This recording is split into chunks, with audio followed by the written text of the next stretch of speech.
Welcome to Just One Q. I'm Dr. Melissa Horne, a diversity, equity, and inclusion advocate.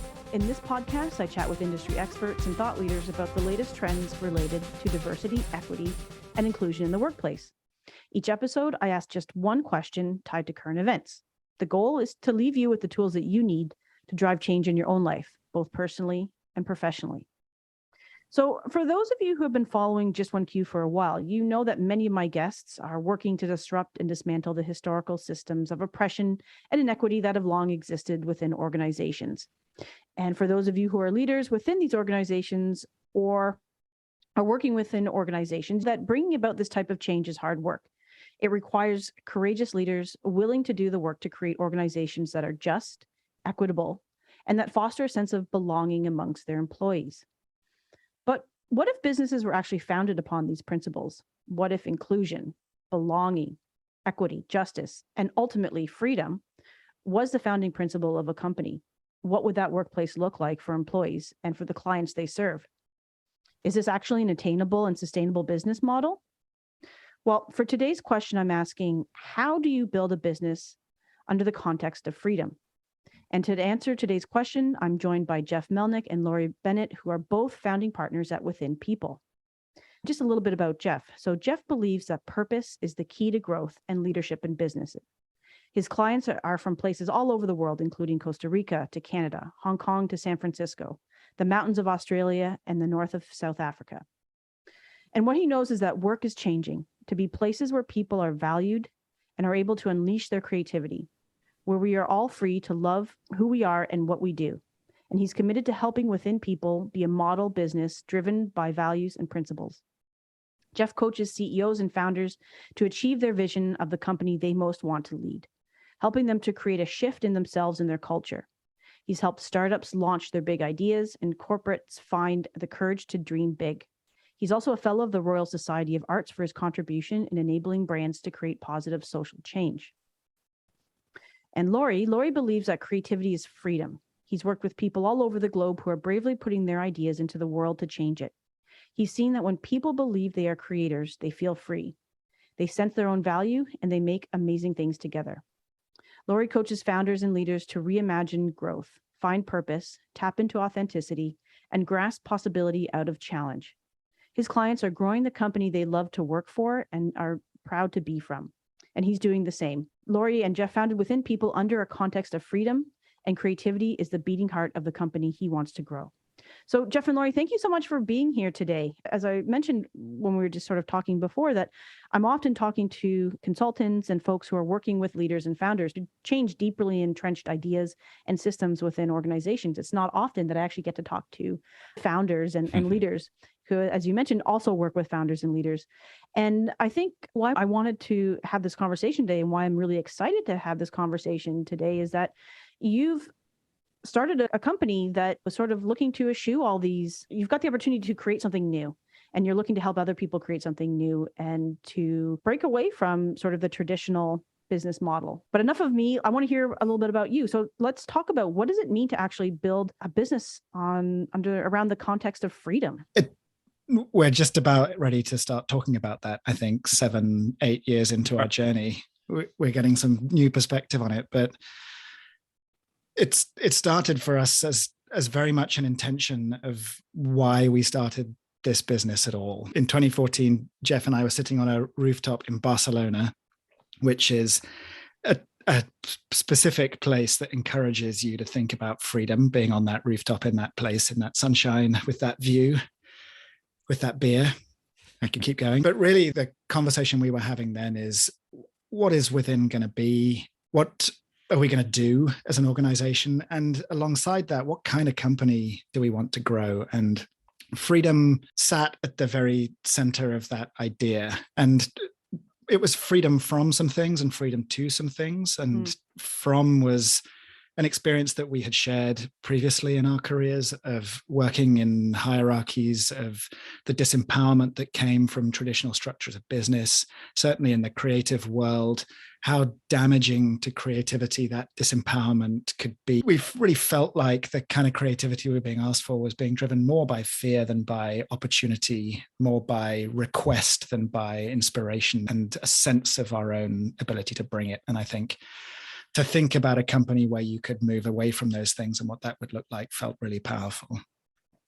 But Jeff, maybe you want to speak to what we were going towards. Yeah, and I think we come from an entrepreneurial background and a creative background, and also from a sustainability background. We'd been working in the sustainability movement for quite some time, and seeing that there's this opportunity to move towards a better future for everyone. That's definitely the cause that we'd been working in. But actually, we were starting to realize that if business was going to change, and we're very passionate about business, if business was going to change, we're going to have to move towards something that was a completely different model of the way business was going to be operating. And we had this idea that actually 21st century business would be about a place where people were treated like adults, that they were seen as something that was creating value throughout whatever they were doing, no matter what business they were in, and that people could go to those places and do the work that they love that was meaningful and purposeful for them.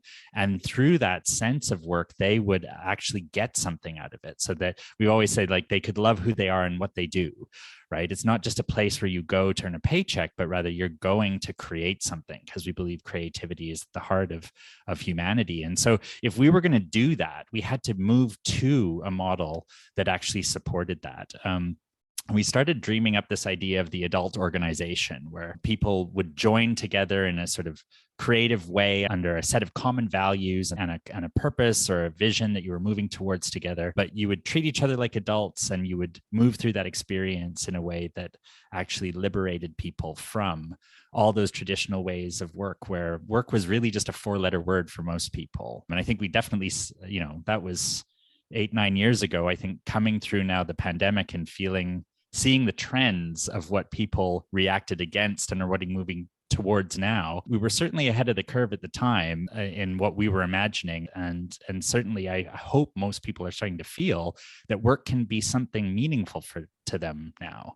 It doesn't have to be a place where you just go to get a job. You can do something more with work. And so we wanted to create a business that embodied that. And the work that we do, of course, has to embody that as well. And that's what we do it within, help companies do that same thing. It's really interesting. So tell me a little bit more about what is within people. Well, our purpose is to help people find purpose and grow.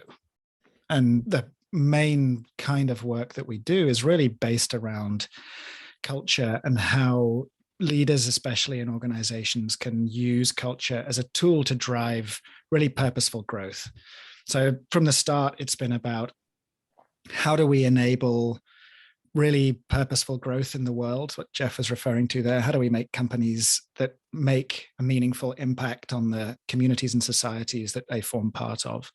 And our belief is that the way that happens is rooted in the way people believe in themselves and believe in each other and work with each other. And so the path to that growth has to live in a cultural space. So a lot of the work that we're doing is based on really sort of imagining that there has to be a new blueprint for the way 21st century business works, that is to a large part about unlearning a whole lot of institutional, traditional assumption and education about how businesses work, how they grow, what that growth is for, who that growth is for, and beginning to break that out and support leaders and founders of businesses to reimagine what meaningful growth really means to them, and then to put in place the cultural foundations of purpose and values and visions and experiences of work that will actually enable them to grow something quite different, but quite successfully. So we talked about early that you founded on the context of freedom. So how do you live that out? What does that look like in practice? Because we all have sort of ideas, or I'm sure when we say the word freedom, it conjures up all sorts of images and ideas for us. But what does this look like in business and in practice? Yeah, there were some really tactical things that we decided straight away, right? Like, we're not going to have an office, and you can work from wherever you want in the world and the kind of hours that you want, and that we would have partners instead of employees, because I had this perspective that employment is like bondage, right? You sign a contract and then your empowerment is taken away from you the minute you walk through the door.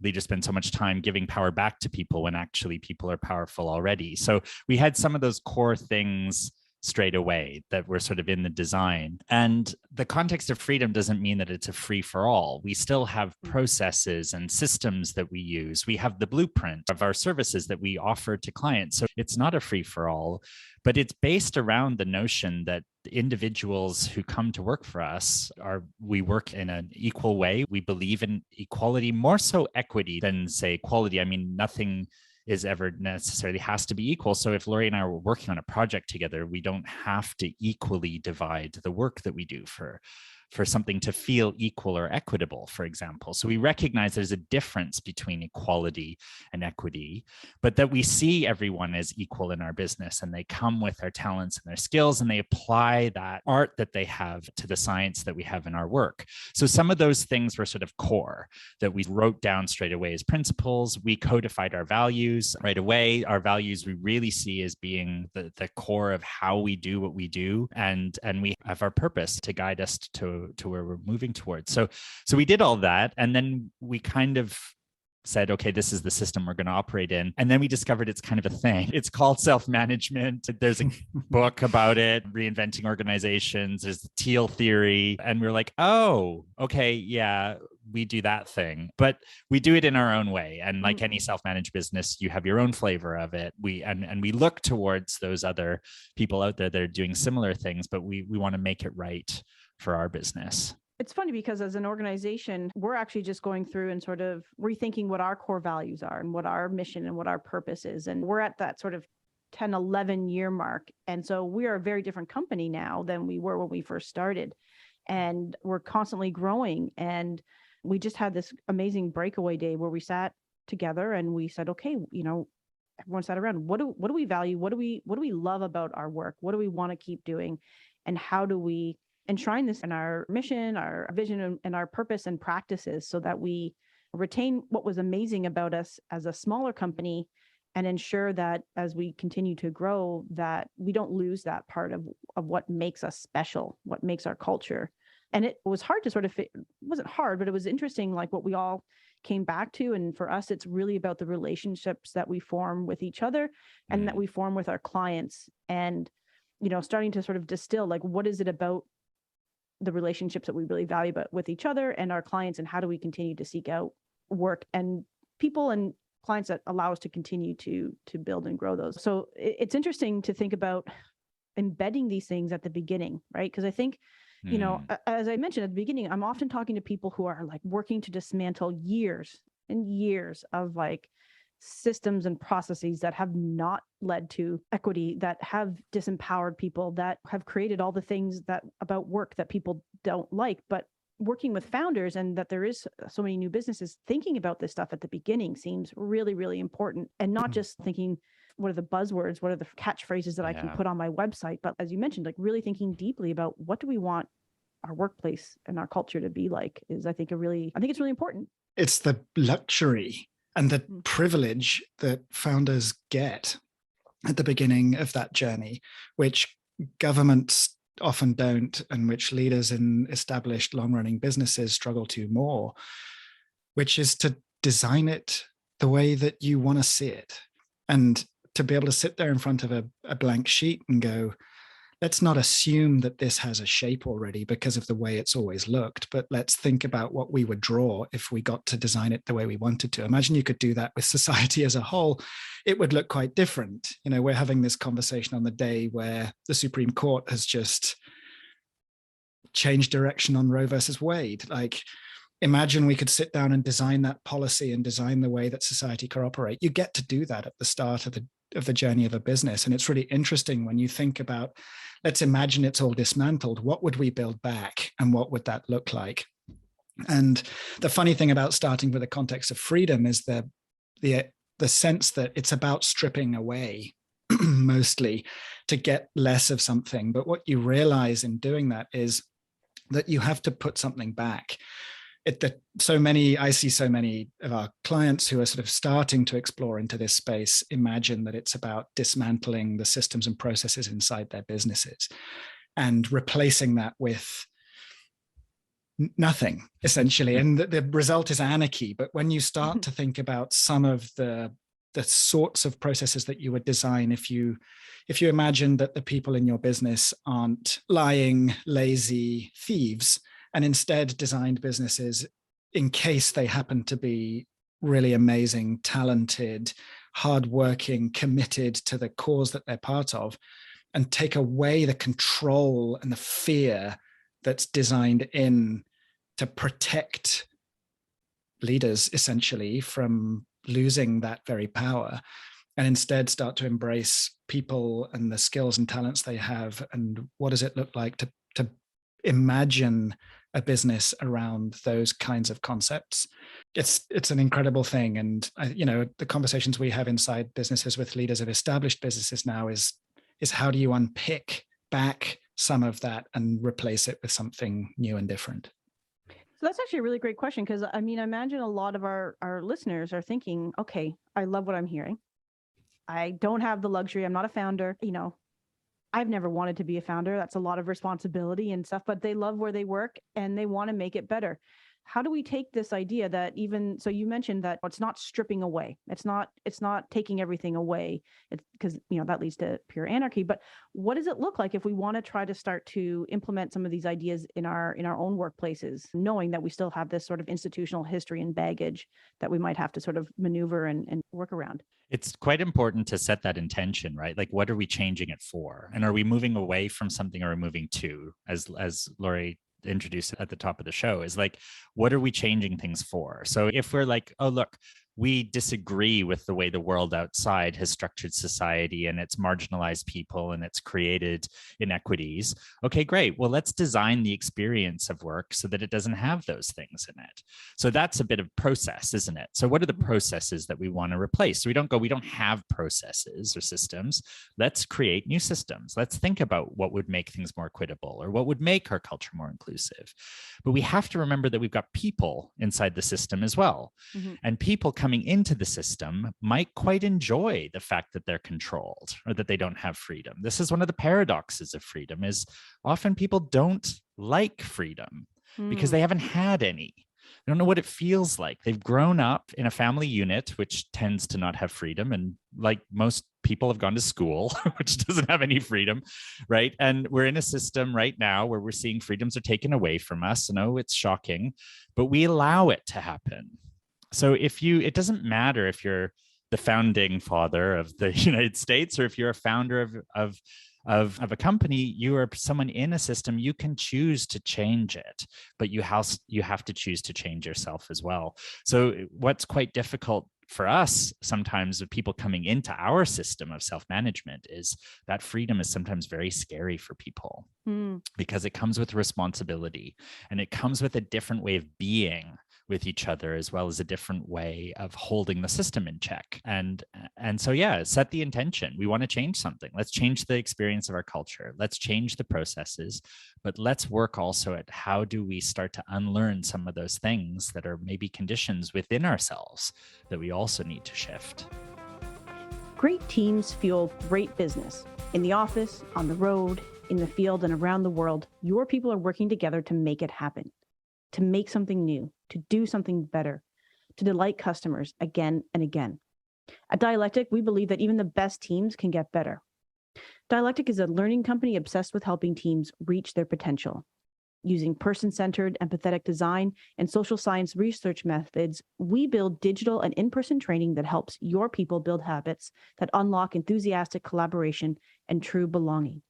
For example, Learning Snippets is a diversity, equity, and inclusion microlearning program that helps your people build inclusive habits in 3 minutes or less.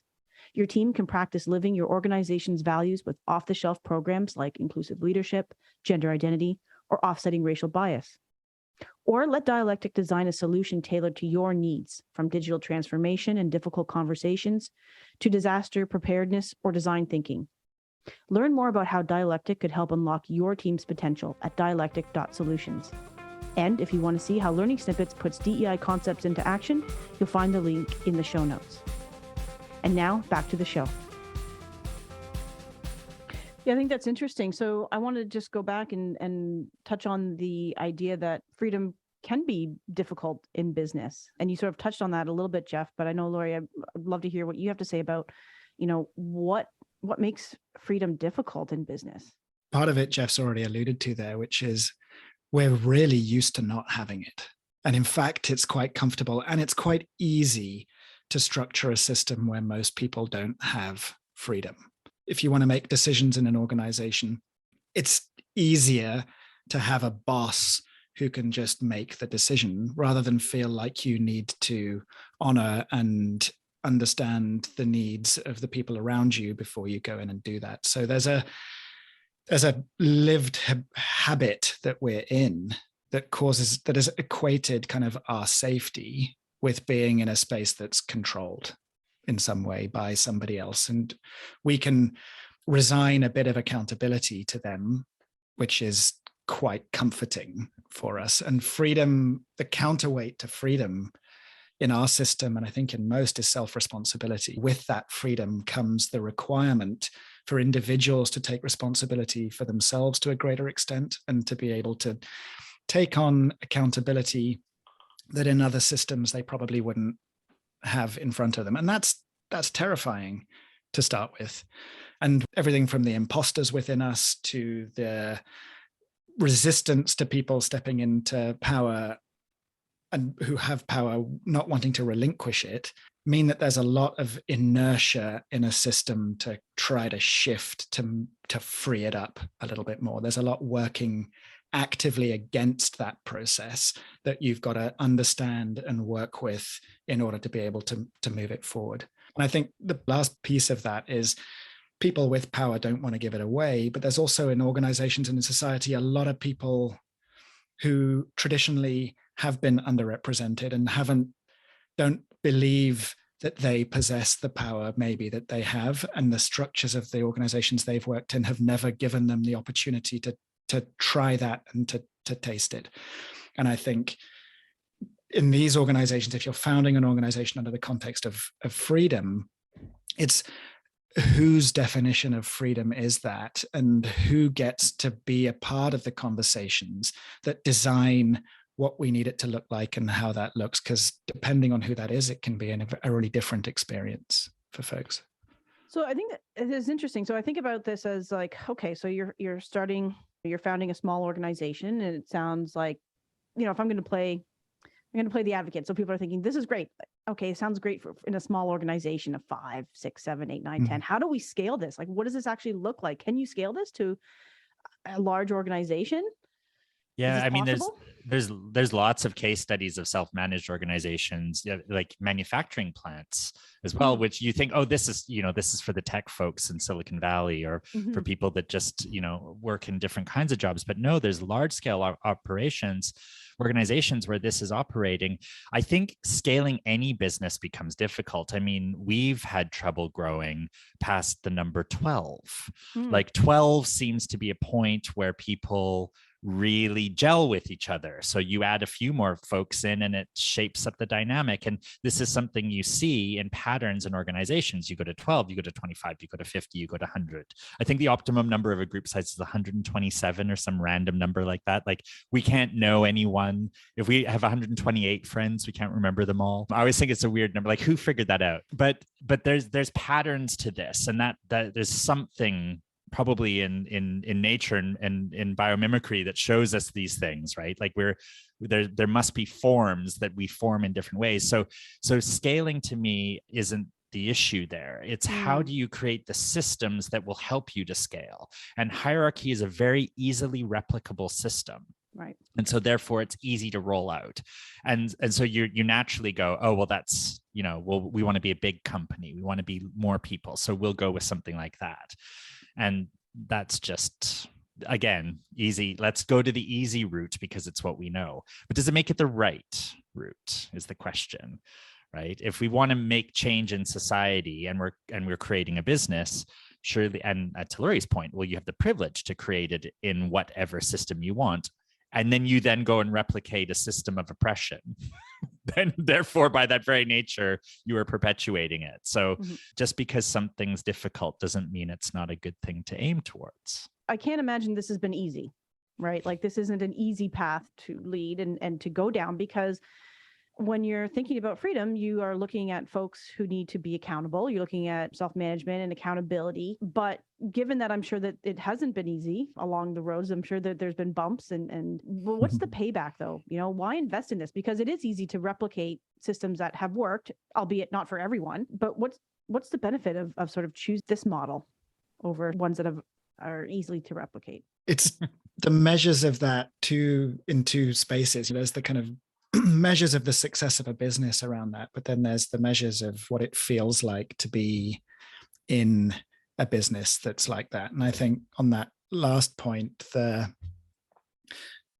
real payback, I think, for us is to explore what can be done in this space and what it feels like and looks like to try to break the mold and understand what the far side of that could start to look like. And that personally, for me, there's payback in just that experiment. Frankly, it's an interesting thing to understand better and explore, and it tells you things about what's happening in society around you, I think, that are quite interesting. But the main payback is in watching the growth of people in that space and what happens when people do connect with the power that they have within them and the creativity that they're capable of bringing and the accountability that they find themselves stepping into and holding and moving, and the impact that they see themselves able to make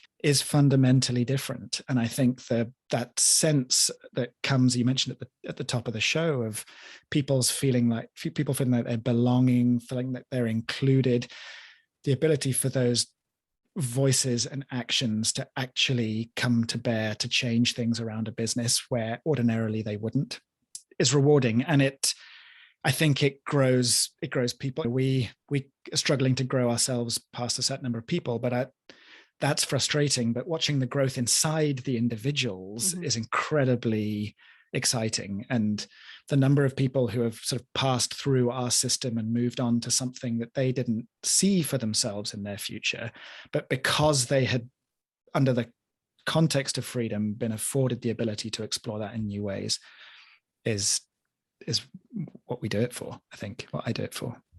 Yeah, and I think we're a very profitable business. We're successful commercially. We've grown exponentially, not every year, but pretty much year on year. Like even going into MIC, we were worried, are people going to need what we do right now? Because no one knew what was going to happen with any businesses. And our clients stayed with us. They grew with us. They grew themselves through that. I was really proud to see our clients thrive through the pandemic, and how they treated people through the pandemic, I think was testimony to the work they've done. And not every one of our clients is on the same kind of freedom journey as us, but they're all working through being purpose-driven and values-led. So that gives us a sense of impact. But we wouldn't be able to do some of the commercial things that we've done as a business, grown globally as well. I mean, we really do operate all over the world. And I think if we'd had a different perspective on the way we wanted our business to grow, we wouldn't feel the impact that we do with our clients, and we certainly wouldn't have been able to grow in the way that we have. So that's felt really important. And I think we're on our own DEI journey as well. And I think, to Laurie's point, seeing people understand what diversity, equity, and inclusion actually means, even though we're in the business of that, and seeing the growth of that and seeing the maturity of that makes me feel really proud as a founding partner around the way that we want to grow in the right way. And we don't always get it right. And there's the bumps along the road have certainly been painful sometimes emotionally, but that's part of growing. And we know that. And yeah, let's see what the next chapter is. So I think that's really interesting. I want to give you the last word, and I want to sort of I'll ask you both. If someone just coming in listening today was to take away one nugget from this conversation, what would you want that to be? And so Jeff's smiling at me, so I'm gonna pick on him first. Jeff, what's the one key thing you want people to take away from today's conversation? I think I just connecting to the context of the day that we're operating in with what we've heard is that there's many opportunities for freedom to be taken away for people. I think if you're in business today, you have that opportunity to design your business in whatever system you want. So step into that. It's a creative process. Understand that freedom comes with some challenges, but gosh, don't we need it? And you can do it. Like it's in everyone's power to do that. And that's why I love business so much. With all the slap in the face that capitalism gets, there's some pretty creative stuff you get to do with it and in creating businesses and creating amazing products and services for customers. So yeah, try it. Try freedom and feel what it feels like and make something cool. And if it doesn't taste great at first, persist for a little while, kind of like learning how to drink coffee. Your first mug is pretty hard to swallow, but soon your life depends on it. I think mine was a triple from Tim Hortons. Ooh, she's sweet and nasty. Yeah, it's too much. Yeah, no, I've my palate I think has been a bit more refined. A triple. Oh, yeah. Well, it's a triple sugar, triple cream. There you go. Yeah. Now, and cream being not half and half, but whipping cream. Yeah, it was intense. It was like a dessert. It wasn't even coffee at that point. It was just like cream and sugar. But okay. I sort of feel like there's something. No, I think you're onto something there, which is, I think that this is a problem that founders have outside of this context. But Jeff and I are feeling it in this moment, which is you can have that vision and you can really feel it and you can hold that intention. You can be super committed to it. And sometimes the coffee's too bitter for other people to drink. And so you've got to add some cream and sugar to it to help people into this world. It is a transition out of something familiar and into something new. And I think as leaders and as founders, sometimes we need to step back from the kind of the extreme end of that vision and come and take people by the hand and help them into this space and have them realize that freedom is something you have to learn, not something that you're automatically necessarily going to be able to step into and love right off the bat. I think that's really interesting. I think that's a really cool way to sort of round out the conversation. So Laurie and Jeff, for those who are interested in learning more about your work or or interested in keeping up with you, where should they go? Obviously withinpeople.com. You can follow us on all great socials. We also have a podcast, or just give us a call. We're really happy just to talk to anyone as well to see what's going on in their world. But yeah, come and find us. Well, tell us about the podcast. We'll give a shout out to the podcast. Oh, thank you. Reimagining work from within. So every 2 weeks. Let me be real with expectations. Sorry, production team. Yeah, we look at some hot topics that are out in the world of work and think, well, what does that mean when we start to reimagine it? We also look at some special guests. We bring guest clients in or leading thinkers just to talk about what's going on in work and try to look at things from different angles. We just did a special on pride and why you shouldn't change your logo, the rainbow, and what can you actually do to support the LGBTQ community. So we look at, some things that need a little bit of reimagining themselves and hopefully always offer some practical tips that you can take into your own business. Perfect. And we're going to have the show notes as well for that. We'll have the link for that in the show notes. So you'll be able to find Jeff and Laurie there as well. Sorry, Thank Laurie, I you. cut you off. Right. No, I was just going to say often an unreasonable amount of guidance on cocktails and things like that find their way somehow into conversations about culture and growth. But yeah, there's a few too many pop discover. culture references probably for some listeners, but I try to name drop share as much as I can. I'm into bee's knees right now, so that's my cocktail of choice. Nice. Yeah, it's a good summer. I'll send you an email about that. But that's good to know. So you can learn what's on the cutting edge of work and cocktails. Yes. It's a value add. Well, I think that's the whole point, right? Is always be adding value for your clients. And so there's always got to be a twist, be it a citrus twist or whatever you need to help you bring joy to your day. We'll probably wrap it up there. But so if you have questions about cocktails, you talk to Jeff and Laurie. But if you have any of your own burning questions around DEI, or if you want to be a guest on the show, please feel free to reach out to me on LinkedIn. Jeff and Laurie, thank you so much for being here. I really appreciate this conversation. And I appreciate you taking the time to chat with me. Thank you so much. It's been awesome. Thanks, Melissa. Well, until next time, I'm Dr. Melissa Horne, and this is Just One Q.